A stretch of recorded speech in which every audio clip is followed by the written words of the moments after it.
Thank you all for joining us at this session where we explore the various ways of targeting the new breed of travelers. My name is Mohammed Larka. I'm an associate director at a large global media agency in London, where my sole focus is the digital acquisition of sales, leads, sign-ups, and today I have with me Amir Unallah, co-founder and CEO of Batuta.com, the biggest online Arabic travel guide, community, and hotel booking site. They have over 3 million social followers and 2 million monthly unique visitors. We also have the pleasure of having with us Gian Caprini, Global Head of Digital Marketing at Expedia Affiliate Network, where he provides strategic recommendations to travel startups, airlines, and OTAs. So, let's jump right in, targeting a new breed of travelers. So, who are they? Gian, we know travelers aren't just millennials, which we've heard so much about during the last few days. There are also large increases in other travel segments. What do you think they are, and which ones do you think are the most important? Well, the traditional definition of millennials is people that were born between the 1980 and the year 2000. So people that have been growing being digital. However, digital also is the evolution of society. We're all moving to our life online. So in a way, people that are new to approach the web are doing it, and the brands needs to adapt to these new people approaching the web. And so it's not just the young people, but it's also all the people that are learning how to use technology. I mean, last week I launched the food blog of my mother, who didn't know anything about the web. And now she's tweeting me and she's sending me WhatsApp messages to tell me which recipes to post. So things have changed, and nowadays brands need to understand who are the people that they need to be talking to. So different UX is expected. People are becoming more demanding from the web, especially the young generations that have been growing with developed skills and understanding how technology works. They expect something easier. They expect a better communication. They expect transparency. You can't cheat on the web anymore. They expect clear information. They can review your brand. Your brands can be at risk if you don't do things right. So it's really important to establish communication based on trust, which is a very important element, and based on trying to identify who these people are using technology, using these opportunities that, for example, big data, this term big data, which often is just too much data, but understanding how you can segment your traffic. For example, I work with many different companies around the world. Some of them are OTAs, some of them are airlines and other type of travel businesses. And the key focus for all of them is on their data. And data can allow you to understand who these customers are, or who and how then to interact with them, which is something that I think we're going to discuss later on as well. So, Amir, are you finding a similar sort of thing of these types of people interacting with your site? Well, yeah, I mean, the millennials for Batuta and the Middle East, we're targeting only Arabic travelers. 50% of the Middle East population is below 25, so that's a big chunk of our market. And basically, Batuta grew as a millennial brand because when we first started, we started as an Instagram account, which is used mainly by young people, and we slowly grow into other channels like Facebook and YouTube, and eventually the web. So, yeah, it's a very important niche in the Middle East. They're leading the migrating online. I mean, if you look at the numbers of online Arabic subscribers, 4 years ago it was around 20 to 30 million. Today it's 180 million.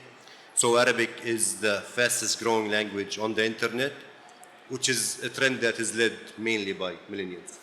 And as a site, are you doing anything differently to attract this generation, or are you using more of a mass approach? Definitely. I mean, we're not.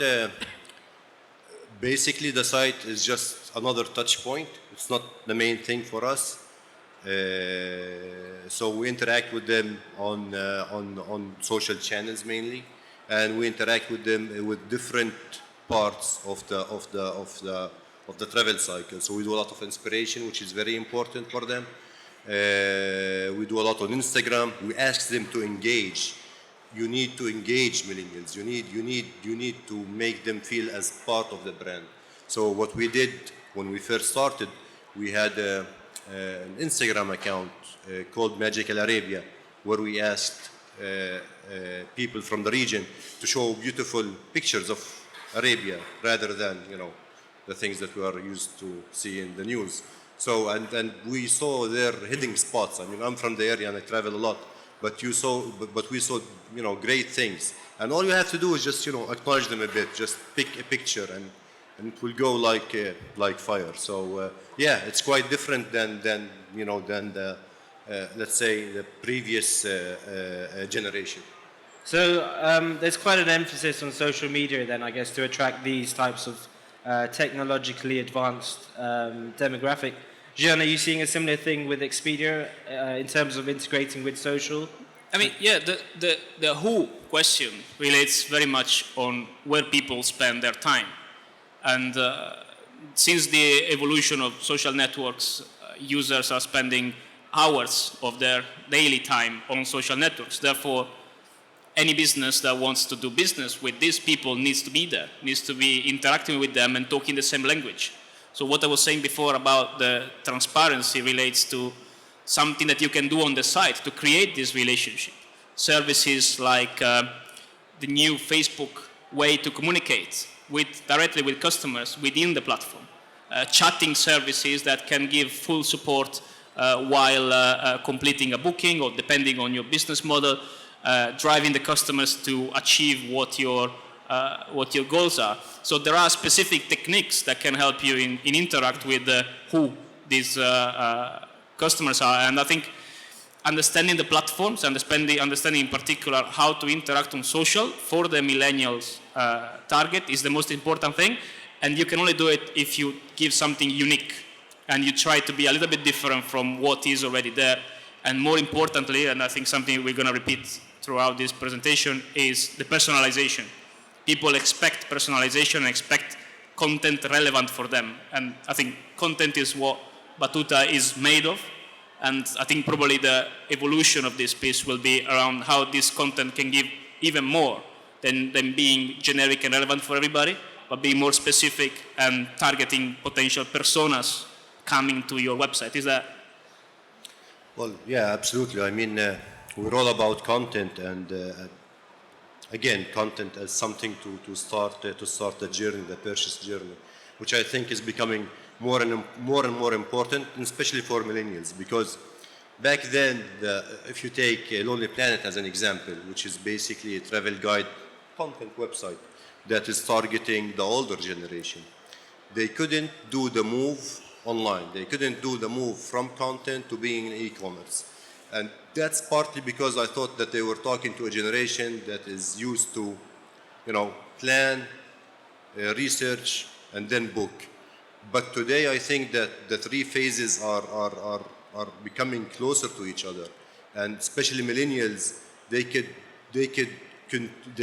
complete the journey, the e-commerce journey, starting from a picture. If they see a picture that they like, and this is something that we're going to discuss later in the presentation.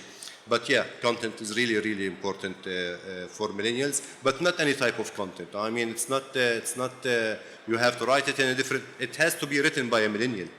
That's a number. That's the number one rule. You can't outsource it. That's for sure. It has to be genuine. And of course, how you distribute the content is also important. You can have great content is always a must, because if it's really good, it will be distributed by itself. But you need to build a network of how to distribute your content, a network of influencers. So, yeah. So I think we've established who these people are. Let's find out what they're actually booking. So we've done a lot of research in terms of what they're booking. 6 in 10 millennials would rather spend their money on experiences than material things. So Gian, in the UK, previously these types of travelers would be going backpacking, camping, really scrimping on their money. Are you finding this isn't still the case, is it? I think the interesting thing and the trends around millennials is their desire to travel. There is a clear trend that is saying that the people that are probably pre-marriage, they are starting having a decent job, they start earning money, they're thinking as their priority is travel. And I was reading an article in the Financial Times that it was talking about how people would like to travel more than saving for their pension. There is a trend that is saying that travel is the new sort of dreaming activity that people would do in that certain age. So what kind of travel though do they think about when they want to travel? They don't want to do the standard thing. They want something a bit more special. And I think the first way to understand what people want, which is the traditional way how a digital marketing strategy should always start, is doing a keyword research. Looking at Google Trends, you can easily spot what people are looking into. And while search engines evolve and users evolve, nowadays the long tail queries are becoming longer and longer. People are searching for more information when they look for their holidays. And usually these keywords relates to things to do in destination. So the trend in the what is what kind of additional value can a holiday give to the customer. So in that respect, there is a lot of investment done by Expedia, the brand, on the activities to do on destinations. And in general, trying to understand what else can be achieved on the experiencing journey that the customer are having after having booked on the site. Another interesting trend, I think, which is essential for many brands that are trying to sell holidays and the dreaming experience of a holiday, is food. Food is becoming probably one of the key reasons why people are experiencing things while they are traveling. And in many countries, especially when you travel far away from your home country, you can really experience something different.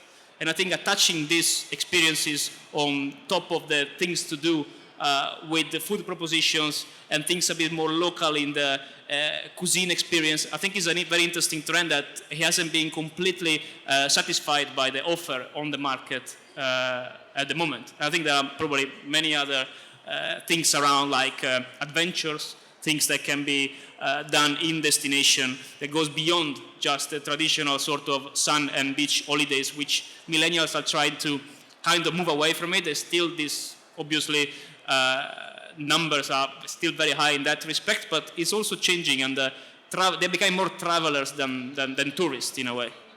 So we've got, a vast amount of different cities and countries here at the show. Amir, what are your key destinations for this demographic on site? Are you doing anything different in terms of relevant destinations for this segment? Well, I mean, in terms of destinations, let me put it the other way.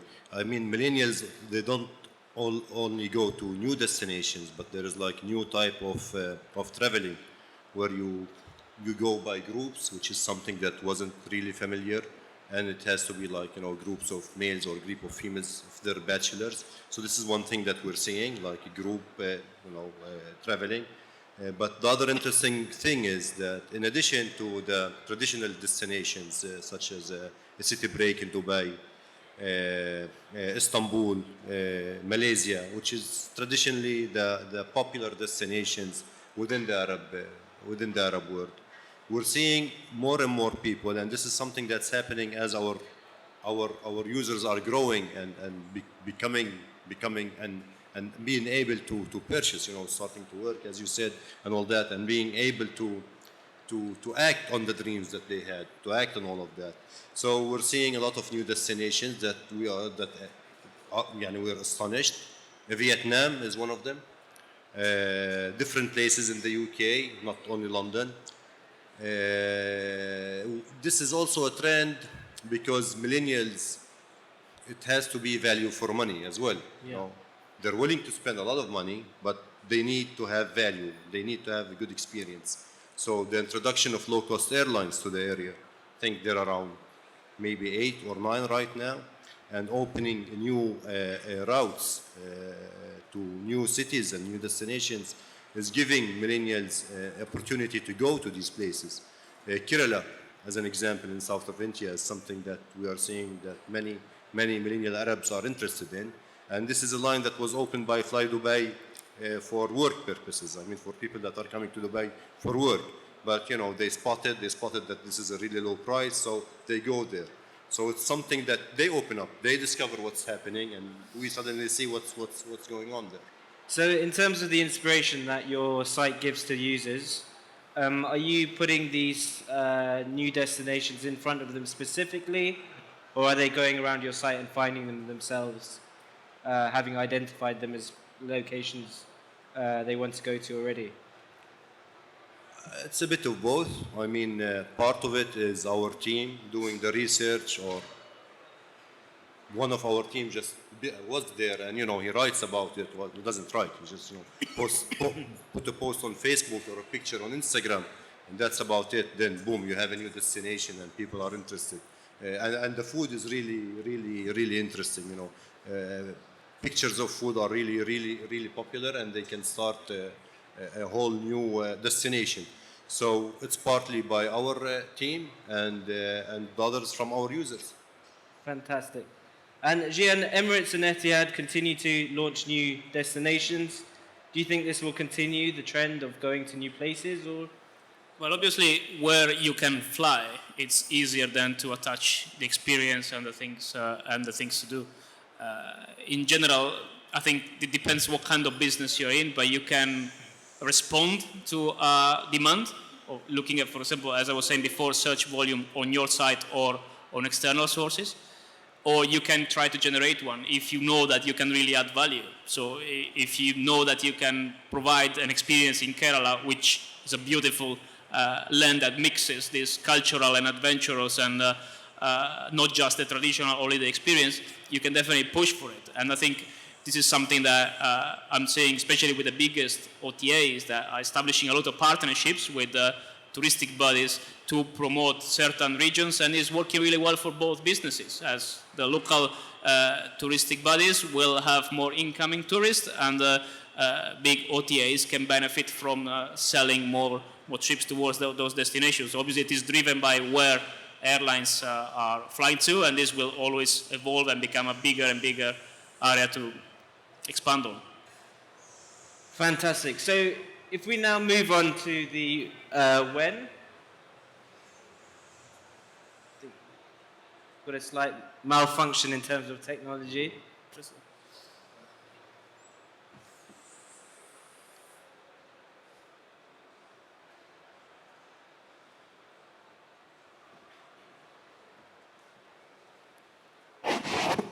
So when are people booking? The click to transaction normally takes longer than the actual holiday itself.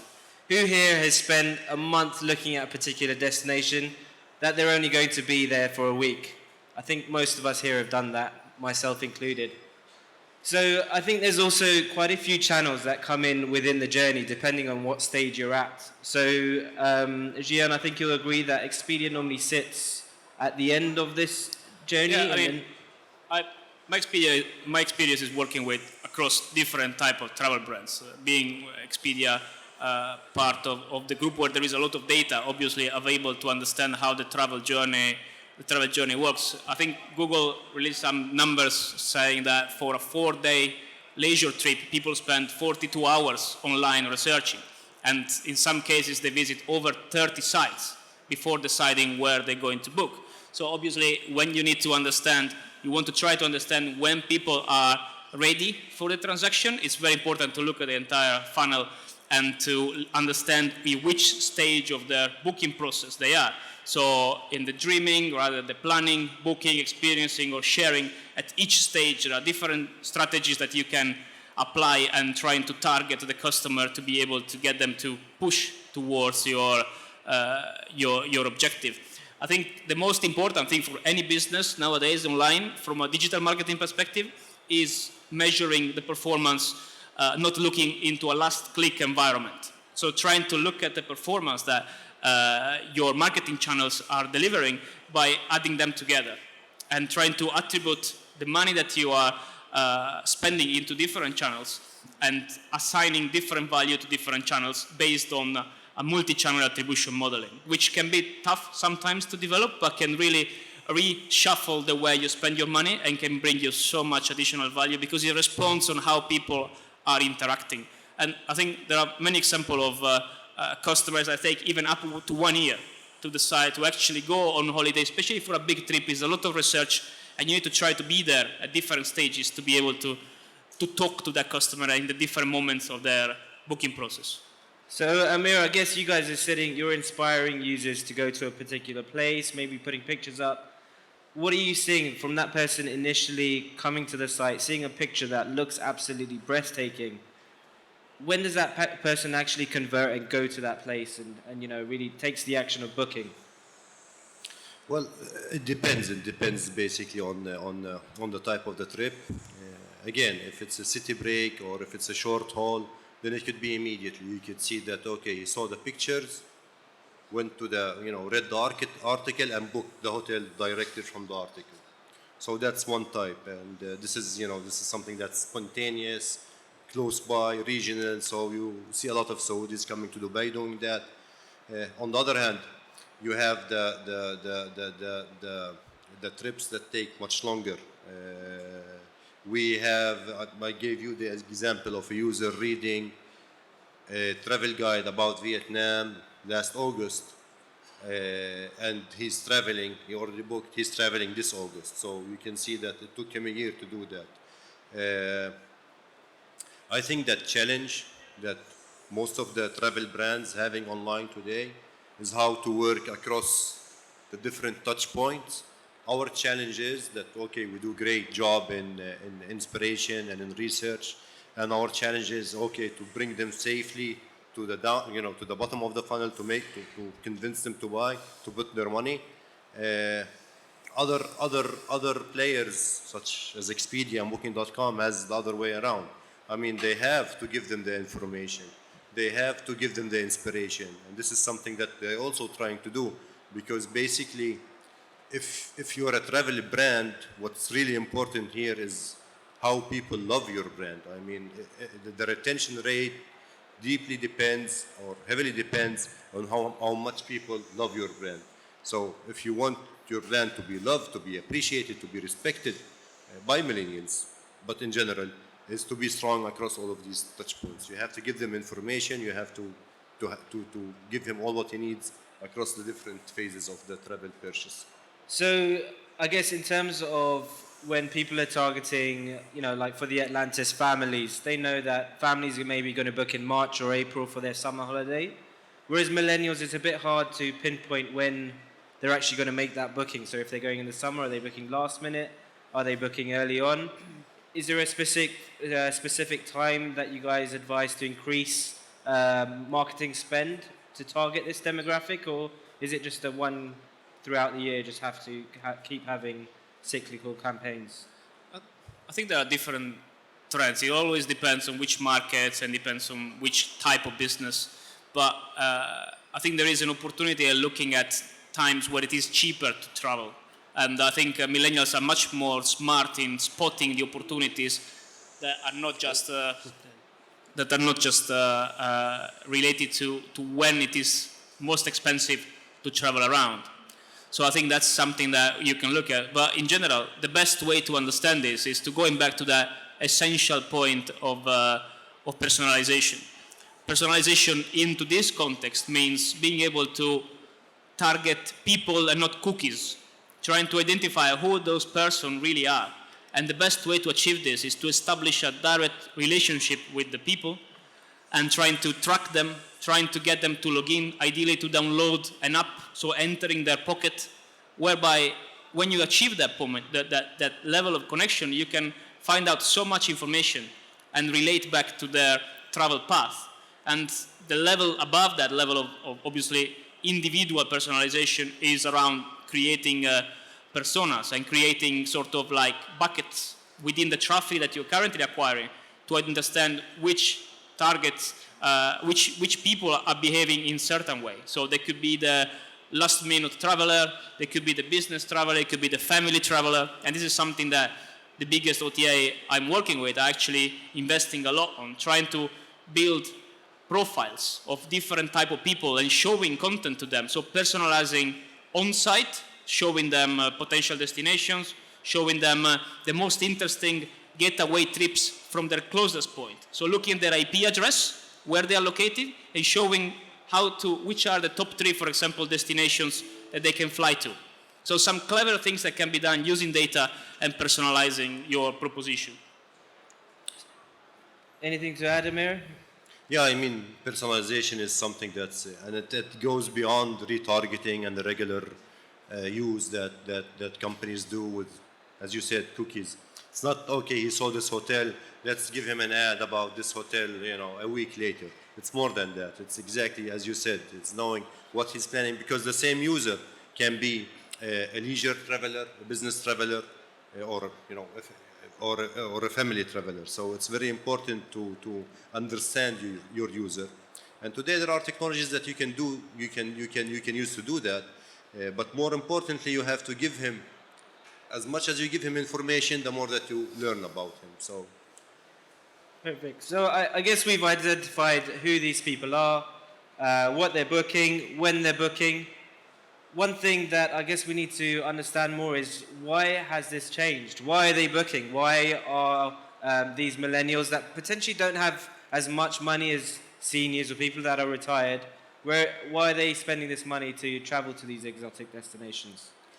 I think this goes back to the who and what kind of character these people are. And the interesting thing is that these trends are often don't have any borders. The new generations are much more used to travel around. They are much more, thanks to the internet, connected to the world, and they like to experience things in a different way compared to the past. And social networks, I think, are also influencing their travel desires. And there is this sort of jealousy trend, which I think is becoming quite a big deal. You see your friends posting on your Facebook wall how amazing the beach where they've been it is, and you feel that almost the need of doing the same thing. So that you can create this sort of circle by promoting your brand in a way that can drive that desire. And certain destinations can really achieve that by selling the best part of what they can offer. I think that's an interesting one. What's the acronym that you told me before? So Gian and I were discussing yesterday, there's actually a term in the UK called FOMO. So I don't know if it's big over here, but that actually means fear of missing out. So I think me and my friend have been touring Dubai for the last few days, trying to send as many Snapchats to our friends to make them jealous. And what's going to happen is those same friends are going to want to come here, go to the desert safari, go to the Burj Al Arab, and I guess it continues in that same way, where it's a never-ending cycle of jealousy. Do you see that on Instagram? And yeah, I mean, sure. I mean, there is what you said, fear of missing out. You feel that sometimes people travel just to post on Facebook or just to send an Instagram picture. But yeah, these are becoming. But I think why they are traveling, globalization is part of it. But the other why is that, okay, Europeans want, because if you go to European cities, it's the same. So people need to feel different experiences, and I think that's what's driving millennials to travel, meeting other cultures, other food. That's the main reason for them to travel. I think there's been quite a few exhibitors here as well, like countries that I've seen having different characters from their native land. And they include images of the actual, I think I saw Indonesia, have people hold up a sign when they take pictures with these characters. Now that person's going to take a picture, send it to their family, and people will automatically know it's Indonesia, if these characters are from it. It may spread to that destination, becoming more popular. Are you, Gian or Amir, doing anything similar to encourage that viral sort of social content so that people share? And the most interesting campaigns that I've seen are around interacting with influencers that can really tell a local story, finding local experts. Expedia, the brand, did a campaign last year, and they sponsored one blogger per country in Europe for 1 year to tell the story of their country. And they were traveling around, staying obviously in the hotels, and reviewing the things to do, the food, the restaurants, and telling a story, a local story. And I think that's what makes a difference. You need to try to sell the experience. And this is like the trend that many brands are trying to go after, but not many are actually being able to relate to that level of emotional message that you need to achieve, right? Which is not an easy task. You need to touch very psychological almost trait on the people that you're supposed to target as customers. So I think it's not just in travel. I mean, it's the evolution of marketing. It's all becoming much more experiential, and it's all about establishing trust and a relationship that people can really rely on, and they can get something out of it beyond paying for it. I think that's the interesting trend. Great. So, in terms of where these people are actually booking now, so we understand that they're traveling much more than they ever did. So I understand one of the statistics that we pulled out, in the past year, conversion rates have grown 88% on mobile travel sites. Now, I myself do use my mobile quite a bit, but I still predominantly book my travel on a laptop or an iPad. Do you think this is changing? Or I think it is definitely changing. There is a inevitable human evolution thing happening, which is we are starting to get used to use our mobile phone for everything. And it's very interesting to see how different territories around the world are approaching this differently. And I still remember like talking to big brands in the UK 7-8 years ago when they were not even contemplating the idea of having an app to deal with their business. And nowadays, the primary activities are actually on apps. And things like the banking sector, where you would think that is very sort of personal and risky for somebody to think to deal with their banking on their phone, is actually one of the most advanced in mobile. I think in countries like Brazil, the mobile banking is higher than desktop website banking. So there are trends that are clearly saying that the users are evolving towards that direction. And the numbers that I'm seeing with several OTAs are also showing that. I think before us, there was a Skyscanner representative who said that 42% of their searches are on mobile and over 30% of bookings are also on mobile. And this happens on meta search, so it happens on the third-party sites. So it's a clear indication that especially airlines are investing very much and well into delivering a good mobile experience. And within the Expedia ecosystem, I think is around 1/4 of the total bookings are happening on mobile. So it is clearly already happening. And I think the interesting thing there is around mobile web versus app, and to understand which is the right thing for your business. And my usual recommendation is that don't just build an app for the sake of it. Don't just create an app which is only creating a transactional experience. Give something more. Add the features around the offline opportunities, like the downloading your confirmation emails, your boarding pass. The main usage of mobile apps is actually showing your boarding pass in the airports because you have a necessity for it. So creating necessities on apps is what can really make the difference, with integration with transport services, integration with things to do around you, allowing you to using APIs to integrate different type of content within the same platform. And I think this will change more and more, and we will get used to it. And I think Expedia Affiliate Network, we are promoting this actively with our partners by giving also mobile rates. So allowing our partners to book mobile rates, which are a promotional mean to get them to understand the value of mobile, to get them to understand that investing in that means also brand. Because the moment that you can download an app and put it in your pocket, you enter the pocket of a customer, which is a really big thing compared to having them to search for you online only. So a lot of the things I've heard about apps is that you can build an app, and normally, more often than not, the life cycle of an app is around 2 weeks, and that person then stops using that app. How do you think you can continuously make someone look at your app if you're towards the inspiration and awareness stage? I think that the discussion about mobile is just too much. It's obvious what's happening. You can't call it mobile versus desktop. You have to think in a different way, because don't forget that the devices themselves are changing. I mean, the mobiles are getting bigger, the laptops are getting smaller, so you have to think differently. And basically what we're saying in the last 2 years, that companies, especially startups like our own, they don't think, okay, I'll have a team for a mobile app that does Android, and another team that will do iOS, another team that will do a desktop. This is just crazy. You can't do that. And people who tries to do that will fail, especially in travel, and especially if you do, as you said, only a transactional app. They'll use it what? Once, twice a year, and then what? So this is not the way to go. The way to go is that you have to think about the experience across all channels. When you do the design, you have to test them across different channels. It's what's called responsive design, but today the technology will permit you to introduce a seamless experience across the different devices, no matter what the size is. So yeah, we're in a market where most of our traffic comes from mobile devices. About 70% of the traffic comes from there. So we have to adapt. So I think that you have to do a mind shift. You don't think it's not mobile versus desktop. You need to think seamless experience. That's the thing that you should do. So yeah. And I guess no travel talk is complete without the mention of a disruptor. So let's mention Airbnb. Airbnb, people have that app in their pocket, and they have, for example, the Expedia accommodation in their pocket. Where does Airbnb come into this?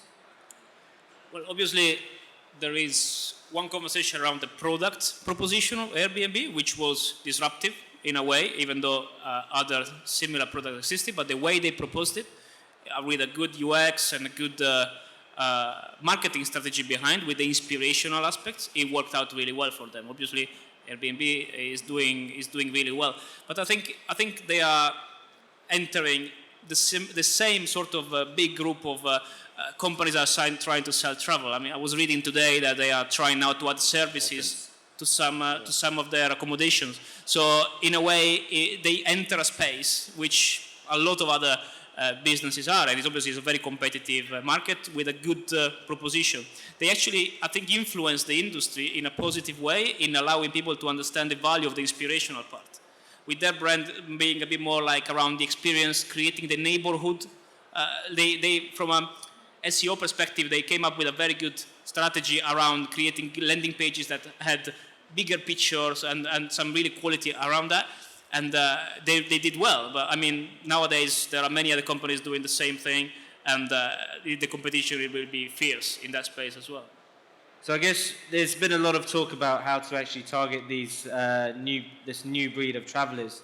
So I guess let's make it much more simpler. Put the two panelists on the spot, and let's have 2 points of how we can actually engage with this audience, with this millennial audience, in the most effective way possible.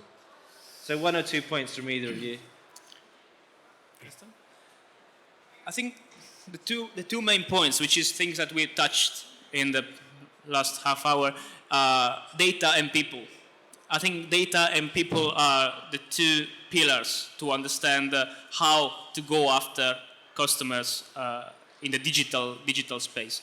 Data means setting up your entry points from different angles. So not just integrating, the concept is to integrate your business analytics with your marketing analytics, making sure that you understand where the money is spent and understand where the traffic and the people are coming into your site. So trying to merge all this into one single place, in particular looking at integrating your marketing strategy with your CRM strategy, understanding how the different digital marketing channel can be measured. Nowadays you can do amazing things in terms of tracking behavior, in terms of generating experiences based on the information that you have about the customers throughout different channels, throughout the on-site experience, throughout display, prospecting and retargeting, throughout email marketing, which is a very good performing channels for many of the OTAs I'm working with.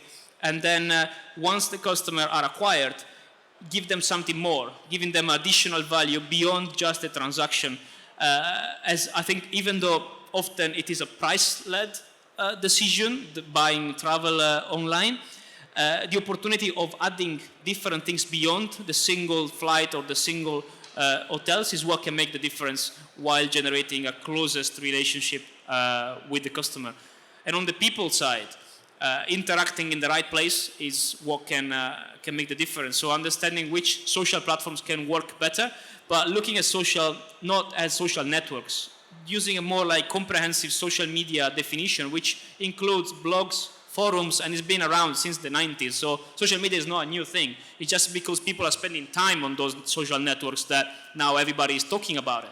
But you still need to look at your presence across all these different channels. So looking at reputation, looking at reviews, the value of reviews, I'm saying such a huge difference between websites that are integrating their proprietary reviews compared to just using external providers. This can give you content, can give you trust, can give you reputation, and really relationship can be more transparent with the users. And I think if you put together this effective data strategy with an effective people-based approach to your marketing strategy, you can really make the difference and really engage the millennials, which are the most advanced customers that you can find online. Amir, anything to add to that? I mean, I basically agree. You have to look at in a holistic approach. You don't just, whether in terms of devices or platforms or whatever it is. You don't think mobile, desktop. You don't think Facebook, Twitter, or whatever. You have to be present across all of these channels and platforms. And as Ian said, today you have the ability to do that. You can really know what the user wants and give it to him. So this is what you need to do. And again, speaking about Airbnb, I don't think that travel today is about a product company. It's not. I mean, Booking.com also sells rentals. Airbnb, I just read today that they're doing a hotel experiment in this morning. So it's not a product company, it's a brand, because travel at the end of the day is an experience. And this is something that you need to tell your users, and you tell them that you're going to do your best to give them the best experience. Fantastic. We've got a few minutes left. I'd like to open up the floor if anyone has any questions. Yes, go ahead.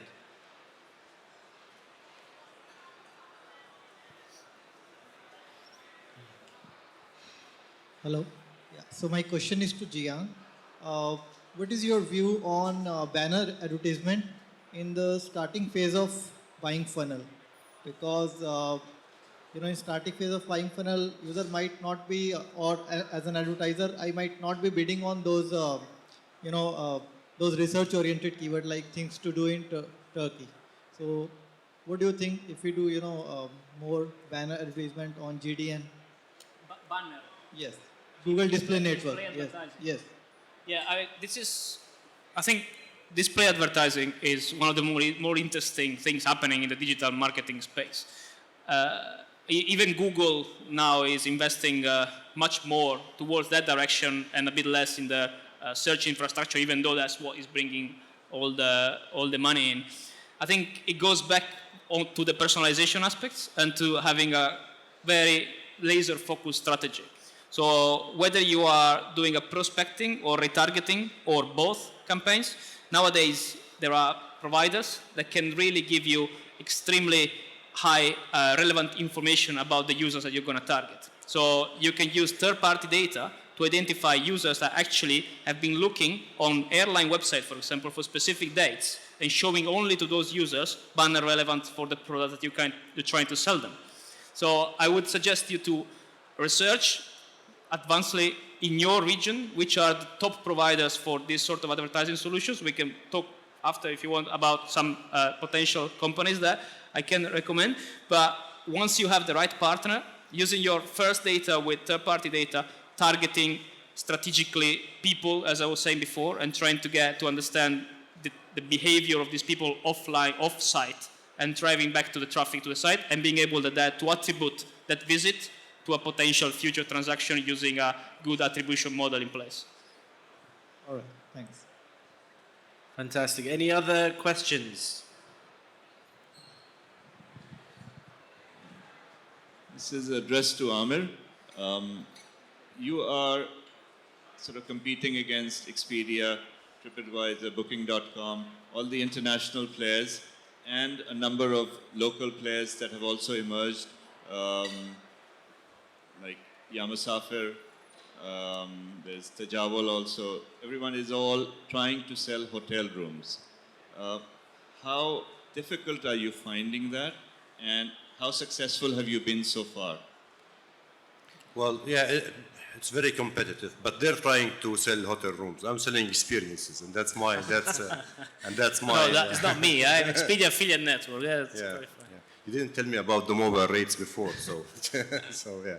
It's online travel is a really tough, it's the toughest thing out there because basically you have companies such as Booking and all of that are coming in and trying to go head to head with them on SEM, on search engine marketing. It's just, this is a lost battle. But if you look across the world and at all the emerging markets, you will see that the leading online travel agencies are local travel agencies. It's the same in Brazil, Hotel Urbano. In China, it's Ctrip. In India, it's Make My Trip. In Russia, there are I can't remember the name, but there are local OTAs that are the leaders. And there are a couple of reasons for that. I'll go, very briefly. It's the content, it's the community. We have 3 million followers, only Arabs. Booking has 4 million worldwide. We're a different company. The product, we know the trends, the seasonality, which hotels, which not. So all of this will give us possibilities to personalize the experience for them. And of course, it's fulfillment, payments, the way they pay, how they want to pay, all of these things. So these are the main 4 factors that I believe, in my opinion, makes a local online travel agency much more efficient than a global one. As for my competitors, it's a big market. It's a big market. I think that the latest studies shows that Arab-speaking travelers spend about $100 billion annually on travel, not only on bookings, but on all the experience. So it's a big market, and I think there is a place for more than one player to follow us. Follow-up question: do you also provide offline support, like telephone support and? We do. We do have a phone line, but we do not do phone bookings. This is something strategic that we decided that we're going to do versus other competitors because we don't want to end up as a travel agent with a website it has to be low touch and not high touch because otherwise it's not that profitable. So, but on the other hand, what we are using, we are using a lot of new platforms such as the WhatsApp. So we use that a lot in the fulfillment and in the support, which is easier, cheaper, faster. So we do provide support, but not offline bookings. This is not something that we're doing. Okay, we're going to have to cut that short. We've been summoned to bring this to an end. I guess if you have any questions, you can come to the front. But can we have a round of applause for Amir and Jian for doing a fantastic job?